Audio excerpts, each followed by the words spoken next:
안녕하세요. 세계 첩보계 동향을 전해드리는 정보인 기자입니다. 지난주에도 첩보계에서는 많은 일들이 있었는데요. 그 중에 주목할 소식들 전해드리겠습니다. 먼저 이스라엘 소식입니다. 이집트 명문가 출신으로 권력 핵심부에 있으면서 1970년대 모사드와 내통한 한 전설적 스파이에 대한 논쟁이 최근 이스라엘에서 불거졌습니다. 암호명 천사로 알려져 있는 아슈라프 마르완이 그 주인공인데요. 그에 대해 이스라엘에서는 한동안 이집트가 모사드를 기만하기 위해 심어놨던 이중 스파이가 아니냐는 논쟁이 벌어진 바 있습니다. 그러나 당시 그를 직접 관리했던 모사드 수장을 비롯해 이스라엘 법원이 이중 스파이가 아니다라는 취지의 의견과 판결을 내놓으면서 논쟁이 수그러들었다가 약 20년이 지나 다시 재발한 것입니다.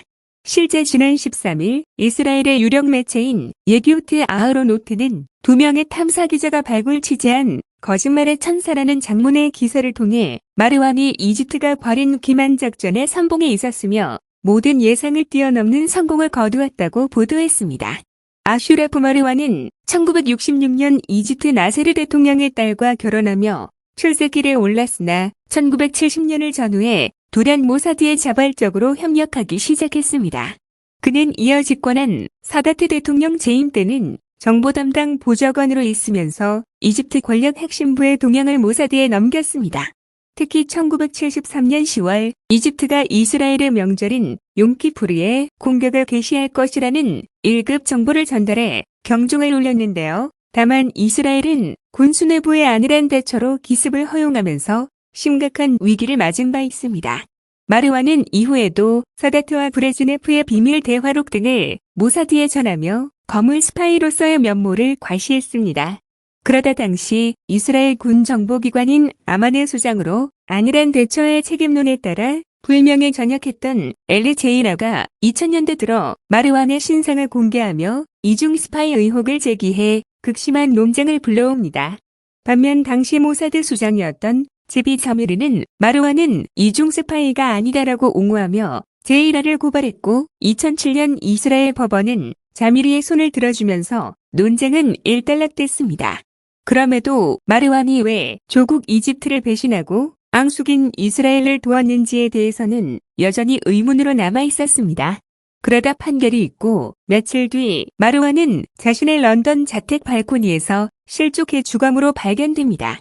이 사건에 대해 런던 경찰이 수사를 벌였으나 정확한 경위는 밝혀내지 못했습니다.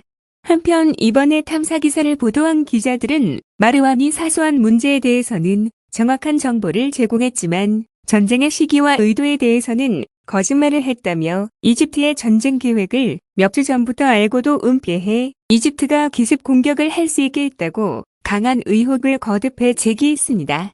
이와 관련해 현재 모사드를 이끌고 있는 데이비드 바네아는 욤키푸르 전쟁 50주년을 맞은 지난해 이스라엘 방위군과 모사드가 이 사건을 철저히 조사했으며 모두 같은 결론에 도달했다면서 마르완은 환상적인 전략 요원이었다고 의혹을 일축한 바 있습니다. 다음은 미국 동향입니다. 미 중앙정보국 CIA가 비밀 감옥에서 과거 알카에다 용의자를 고문했던 수법이 담긴 문서가 최근 공개되면서 잔혹성이 다시 한번 쟁점이 됐습니다.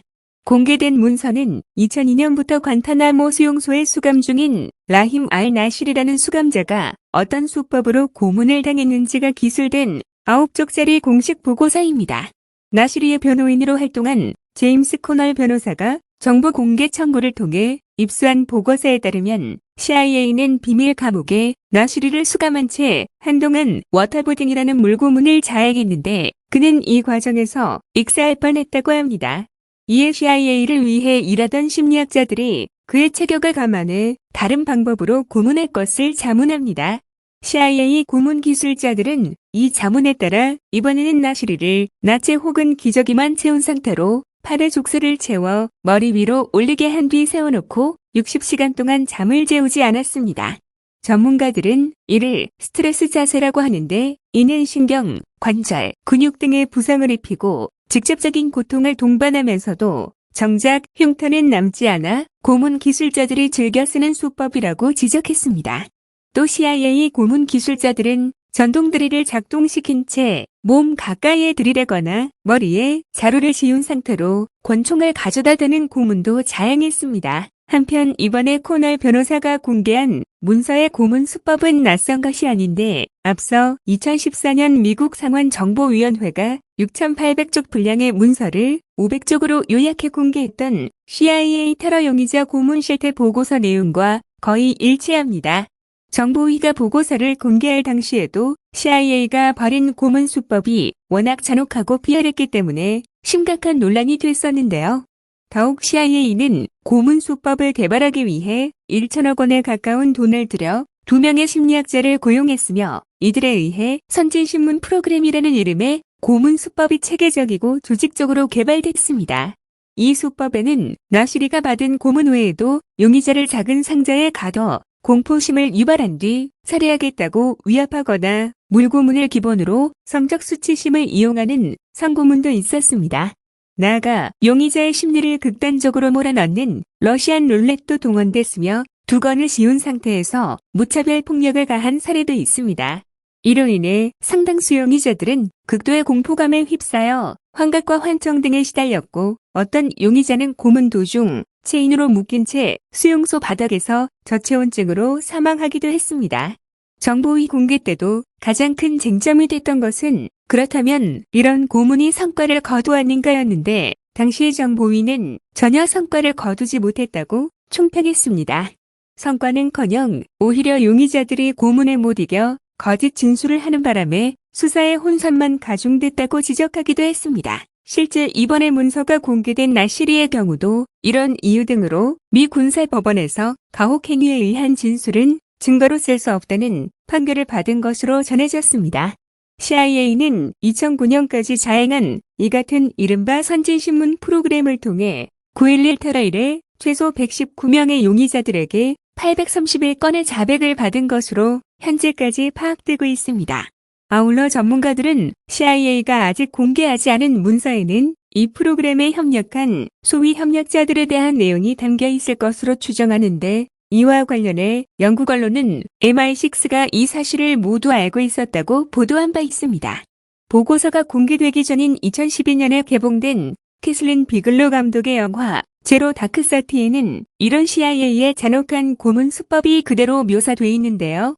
이에 보고서가 공개된 직후 큰 반향을 부르기도 했습니다. 오늘 전해드릴 소식은 여기까지고요. 다음 시간에 더 유익한 소식으로 만나뵙겠습니다.